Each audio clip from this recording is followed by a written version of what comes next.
असहनीय धूप के नीचे एक प्यासा खेत अंतहीन रूप से फैला हुआ है। मुरझाई हुई फसलें निराशा का प्रमाण हैं। रामू निर्जनता के बीच अकेला खड़ा है। उसका आसन उस हार को दर्शाता है जो उस पर हावी है। उसकी आंखें स्वर्ग को खोजती हैं। एक मौन प्रश्न उसके होठों से निकलता है, मेरा और मेरे परिवार का क्या होगा? खुले आसमान के नीचे रामू और ग्रामीण एक तालाब बनाने के लिए एकजुट होते हैं। उनकी गतिविधियां साझा उद्देश्य से गूंजती हैं।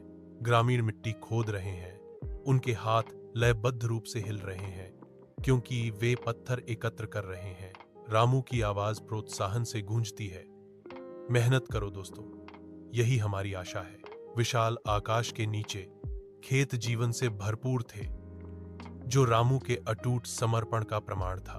रामू का परिवार उसके साथ खड़ा है। उनकी मुस्कुराहटें उसकी मुस्कुराहटों को दर्शाती हैं क्योंकि वे खेत को देखते हैं। एक ग्रामीण आता है, समुदाय की कृतज्ञता व्यक्त करते हुए, रामू, तुमने हमें एक नया रास्ता दिखाया है। असहनीय धूप के नीचे एक प्यासा खेत अंतहीन रूप से फैला हुआ है। मुरझाई हुई फसलें निराशा का प्रमाण हैं।